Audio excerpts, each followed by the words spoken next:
आज सुनिए प्रवासी भारतीय लेखिका इला प्रसाद की लिखी हुई कहानी आवाज़ों की दुनिया। इला प्रसाद ह्यूस्टन में भौतिकी की प्राध्यापक हैं, साथ ही हिंदी भाषा और साहित्य की एक प्रसिद्ध लेखिका भी। तो प्रस्तुत है उनकी कहानी आवाज़ों की दुनिया, मेरी ज़ुबानी। मैं हूँ सीमा सिंह। गली में धूप अभी पसरी हुई थी। गर्मियों की शाम 5 बजे का समय कुछ नहीं होता। सूरज तब भी सिर पर चमकता सा लगता है। ज़मीन तप रही होती है, लोग घरों में दुबके होते हैं और मोहल्ले में सन्नाटा पसरा लगता है। इक्का दुक्का रिक्शे वाले। ये समय गली में पैदल चलने के लिए, कुछ रहस्य बांटने के लिए 2 बच्चियों को सही लगा। माँ और मामी क्या बातें कर रही थीं, तुमने सुना नहीं? नहीं ना, चल बताऊँ। चारू ने चंदा मामा छोड़ा और रूपा के साथ हो ली। कहाँ निकल रही हो तुम इतनी धूप में? पीछे से चारू की माँ ने टोका।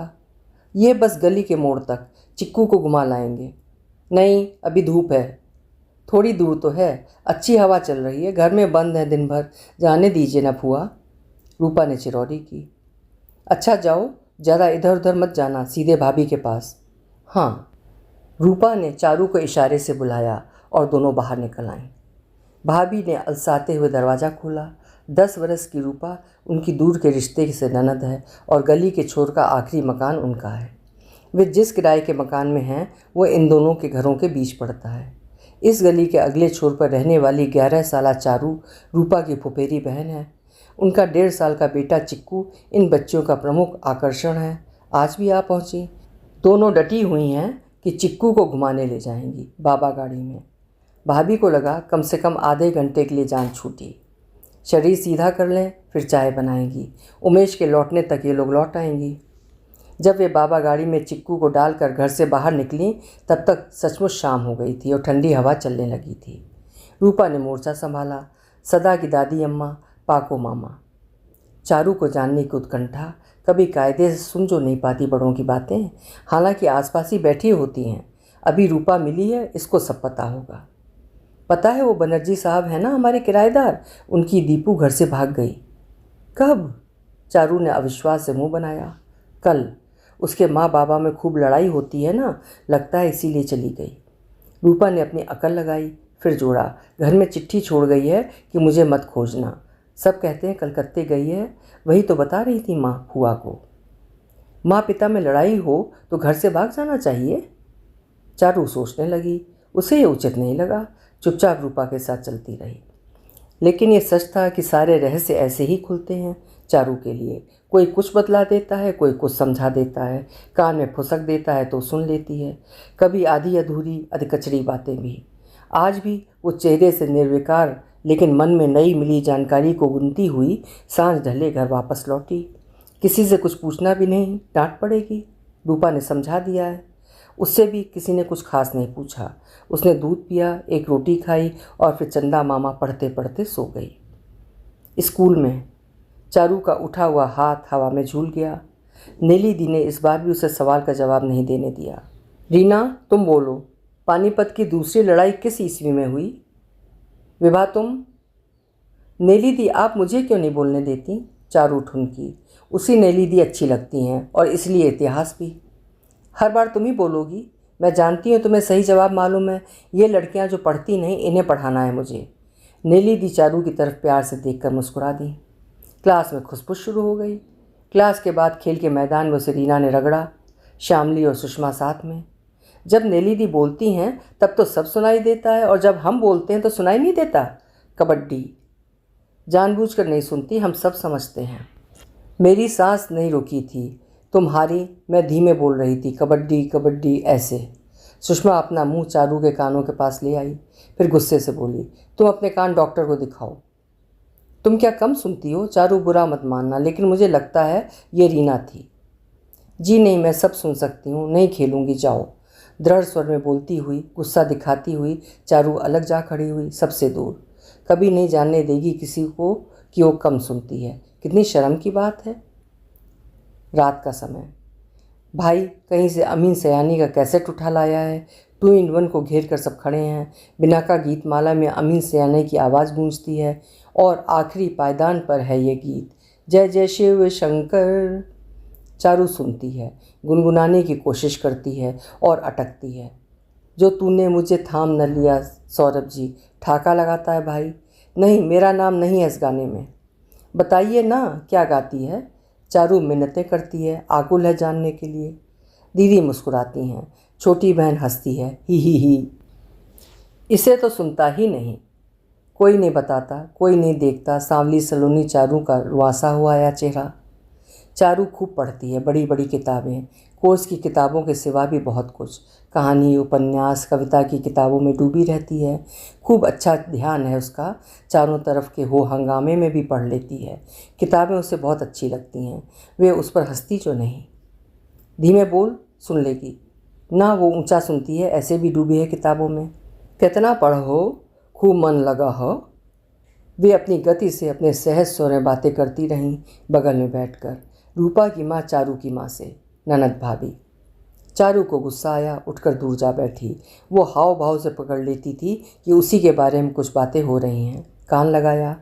कान होते तब तो कभी पानी आएगा, कभी बस, कभी आवाज़ें। सारे समय जैसे बंद रहते हैं कान। जाते रहो डॉक्टर के पास, ठीक ही नहीं होता। इसीलिए तो चुप किताबें पढ़ती है, अपनी दुनिया में गुम। बनर्जी साहब का परिवार मोहल्ले से चला गया, दूसरे शहर में। ये चारू ने रूपा से ही जाना। चारू अब कॉलेज में पढ़ती है, खूब सारी किताबें और एक दो दोस्त। सह शिक्षा वाला कॉलेज। लड़कों से तो बात करने का प्रश्न नहीं, लड़कियों के बीच भी गुमसुम। चारू तू बोला कर यार, मुझे भी तो टॉन्सिल्स हैं, ऑपरेशन करवाना है। मैं तो तेरी तरह चुप नहीं रहती। पता है मैं रवि शास्त्री पर फिदा हूँ। क्या खेलता है यार, इतना हैंडसम है। मैं तो उसकी बीवी बनना चाहती हूँ। नंदिता चहक रही थी, गोरी सुंदर नंदिता। दूसरी बीवी, चारू ने टोका। चलेगा। हंसी के सम्मिलित ठहाके में चारू की धीमी हंसी भी शामिल थी। देख शबाना, तुझे तो डॉक्टर बनना है ना, ईएनटी स्पेशलिस्ट, चारू के टॉन्सिल ठीक करना।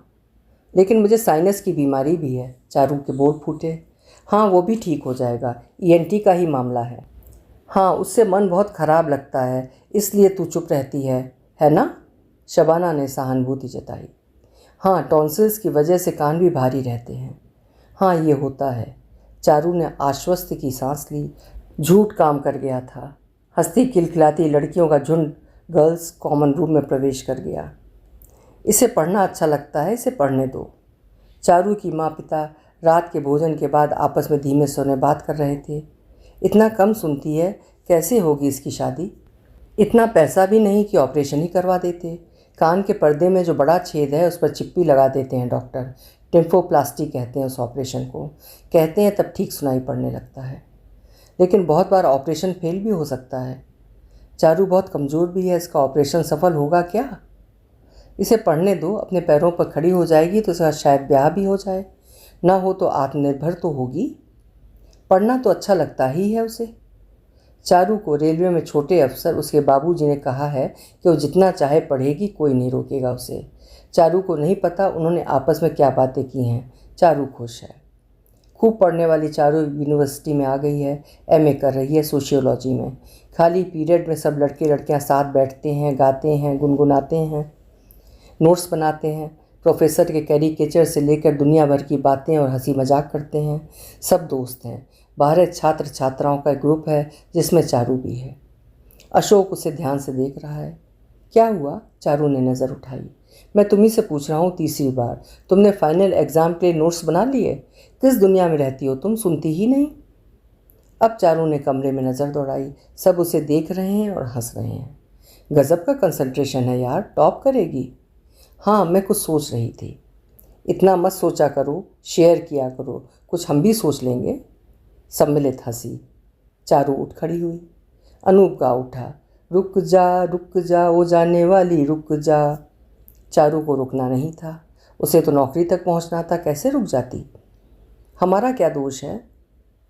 बैंक की नौकरी चारू को रास आ गई है। हाँ, घर से दूर हो गई है। रांची से जमशेदपुर की दूरी अधिक नहीं है, ये अच्छी बात है। वर्किंग वीमेंस हॉस्टल में रहती है चारू। एक नया अनुभव। बैंक में बगल की टेबल पर बैठने वाली अनीता चारू को अच्छी लगती है। उन दोनों में एक समानता है, दोनों के ही कान खराब हैं। मुझे कम सुनाई देता है। मुझे भी। क्यों, क्या हुआ था तुम्हें। गलत दवा दी थी डॉक्टर ने बचपन में। कान के पर्दों पर असर पड़ गया, सारे वक्त कान से पानी आने लगा। कभी पस आता है। बहुत इलाज हुआ होम्योपैथी का, अब कान सूखे रहते हैं तो बाहर से बेहतर सुनाई देता है, लेकिन बहुत बड़ा छेद है एक कान के पर्दे में, दूसरे में उससे छोटा। डॉक्टर ने बताया था चेक करके कि सुनने की क्षमता 75% ही है। तब छोटी थी, कहा बड़े होने पर हो सकता है पर्दे अपने आप बन जाएं, लेकिन ऐसा हुआ नहीं। चेक कराया था मैंने। आपको क्या हुआ था? मलेरिया। उसका असर कान पर पड़ा। फिर थोड़ा हंसकर बोली अनीता, मुझे तो सब बहरी बुलाते थे स्कूल में। बहुत गुस्सा आता था, जबकि मैं इतना भी कम नहीं सुनती थी। डॉक्टर भी कहते हैं छोटा सा छेद है, 20% कम सुनती है, लेकिन तब समझ नहीं थी ना। बता दिया था सबको, मौका मिल गया था हंसने का। अब इसलिए मैं जल्दी किसी को बताती नहीं। तुम अच्छी दोस्त हो इसलिए इतने दिनों बाद बता दिया। मैं तो बताती ही नहीं किसी को, कभी एक्सेप्ट ही नहीं किया। कितने शर्म की बात है। इसमें शर्म की क्या बात, इसमें हमारा क्या दोष? चारू ने सोचा, लेकिन अगर वो अब भी अपनी समस्या से बाहर आने की कोशिश नहीं करती तो ये ज़रूर उसका दोष होगा। पहली कोशिश। डॉक्टर ने कहा 120। गलत, डॉक्टर ने कहा था 420। 420।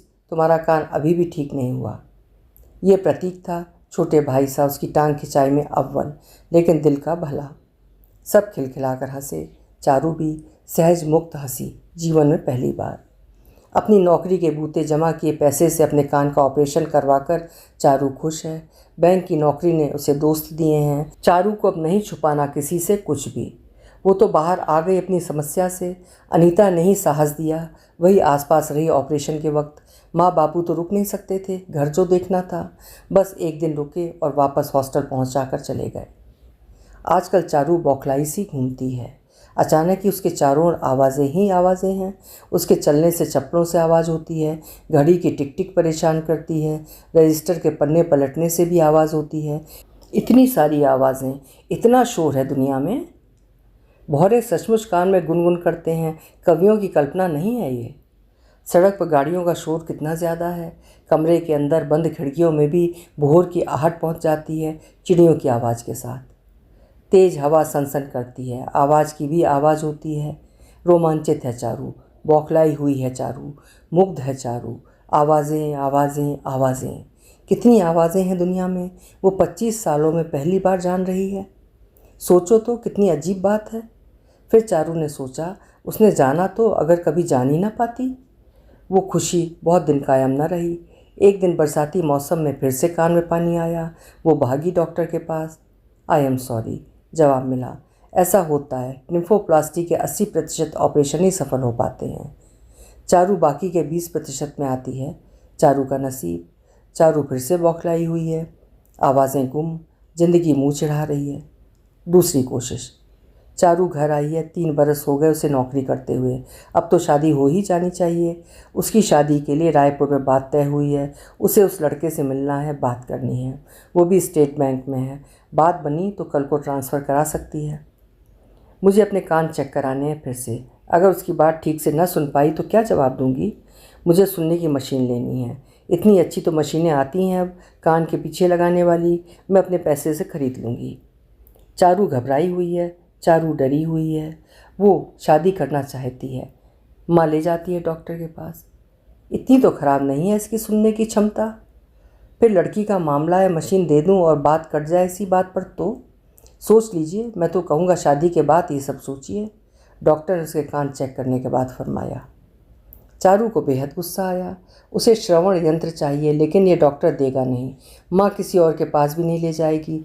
सब यही कहेंगे, ना सुन पाई, इसी बात पर कट जा सकती है शादी। ये नहीं सोचते कि अगर हो गई शादी तो झेलेगी चारू, इन्हें क्या। बी प्रैक्टिकल, छोटी की भी शादी करनी है। ठीक है, मैं करूँगी उससे शादी, लेकिन उसे बता दो कि मैं कम सुनती हूँ। ठीक है, बतला दिया जाएगा उसे, पहले बात तो आगे बढ़े। चारू गई रायपुर, मिली उससे दोनों परिवारों के सामने। वो मिलना ऐसा नहीं था कि वो खुद कुछ कह पाती, लेकिन लड़के वालों को पसंद आ गई। शादी तय हो गई। उसने बाद में स्नेहलता को पटाया। वो उसके बैंक में थी और उन लोगों को जानती थी। उसके आश्वासन से निश्चिंत हुई कि उसकी समस्या जानने के बाद भी अरविंद उससे शादी करने को तैयार है। खुश हुई। चारू की शादी हो गई।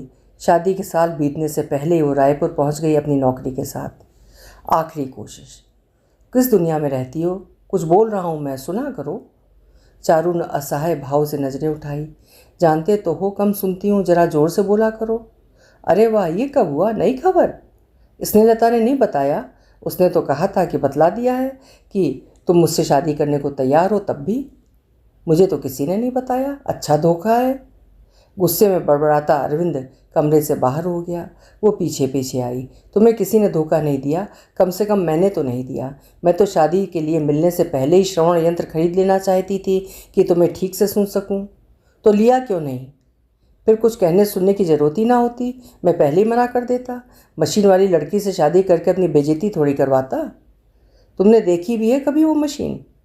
ढेर सारा आंसू बहा, लड़ने झगड़ने मान मनोबल के बाद अंततः अरविंद को शहर के ऑडियोलॉजिस्ट के पास अपने साथ ले जाने को राजी कर पाई। इस बिंदु तक आने में ही कई महीने लगे, लेकिन वहाँ मशीन की कीमत सुनकर वो बिदक गया। 1.25 लाख? तुम अपने सारे गहने बेच दो तब आएगी मशीन। लोन लेकर ले सकते हैं, कुछ सालों में चुक जाएंगे। नई शादी, नई नौकरी, अभी दूसरे खर्चे नहीं होंगे क्या? बात सही थी। चारू ने इंतज़ार किया। अगले 5 साल झेलती रही अपमान और व्यंग, लड़ती रही अरविंद से अपनी निरपराधिता साबित करने के लिए अपने तरीके से। एक बच्चे की माँ बनी, पति का विश्वास जीता और फिर एक दिन किश्तों पर नया श्रवण यंत्र खरीदने ऑडियोलॉजिस्ट के पास पहुँच गई। इस बार अरविंद की सहमति से उसके साथ पुनर्जन्म मिला जैसे। एक छोटा सा बुकलेट और 12 इंच चौड़ा 6 इंच लंबा डिब्बा अब उसके हाथ में था। डिब्बे के अंदर 2 छोटे छोटे गोल डब्बे और डब्बे से निकली 2 छोटी छोटी कान के अंदर छुप जाने वाली मशीनें। क्या ये वैसे ही काम करेंगी? वैसे ही महसूस होगा उसे जैसे टिम्फोप्लास्टी के बाद हुआ था? वो उत्तेजना से काँप रही थी। ऑडियोलॉजिस्ट ने उसे शीशे की दीवारों से घिरे कमरे में बिठाया, कंप्यूटर से श्रवण क्षमता की जांच की और मशीन उसकी ज़रूरत के हिसाब से सेट कर दी। कान के पीछे चारू सहसा पीछे लौट गई। जमशेदपुर, ऑपरेशन 120। हाँ, फिर से वही आवाज़ें हैं, वही शोर जो अपनी झलक दिखाकर गायब हो गए थे। घड़ी की टिक टिक कानों तक पहुँचने लगी, कागज़ों की फड़फड़ाहट भी। बाहर निकली तो सड़क पर चल रहे वाहनों की आवाज़ें, इन सब के बीच कौवों की काँव काँव और बगल की दुकान पर धीमे स्वर में बज रहा गाना भी वही पुराना गाना, जय जय शिव शंकर। रोमांचित उसने सुना, सौरभ दी। उसके पैर ठिठक गए। रुक क्यों गई? ये गाना तुम्हारा फेवरेट है? अरविंद मुस्कुराया। नहीं, आज सुन पाई, सौरभ दी। आंखों के कोरों से एक बूंद आंसू ढलक गया, गला रुंध गया।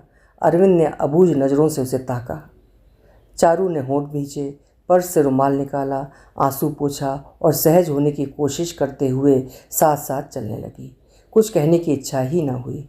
बरसों से कुंठित स्वाभिमान जाग रहा था। बीता समय चलचित्र की तरह आंखों के आगे आ रहा था। बचपन से तो हमेशा झेला ही, अपने पैरों पर खड़े होने के बाद भी इतने साल इंतज़ार करना पड़ा। अरविंद ने ही कब उसकी परेशानी समझी। गुस्सा दिखाता रहा हर वक्त, उसके न सुन पाने की कुंठा मन में पाले रहा इतने साल। और अगर आज उसका साथ देने को राजी हुआ तो वो इसलिए नहीं कि उसने उसका दुख महसूस किया, वरन इसलिए कि वो जिस समाज में जीता है उसमें चारू की कमजोरी उसकी इज्जत घटाती है। इसलिए भी चारू अपने बूते पर लोन की किस्तें चुका सकती है। अगर वो आवाज़ों की दुनिया से इतने साल बाहर रही तो उसकी वजह ये नहीं थी कि उसकी श्रवण शक्ति कम थी। ये दुनिया ऊंचा सुनती है, बहरी और कम अक्ल है दुनिया। अभी आप सुन रहे थे इला प्रसाद जी की लिखी हुई कहानी आवाज़ों की दुनिया। आपको कहानी कैसी लगी कमेंट सेक्शन में अपने विचार ज़रूर लिखिएगा। कल फिर मिलेंगे। आपका समय शुभ हो।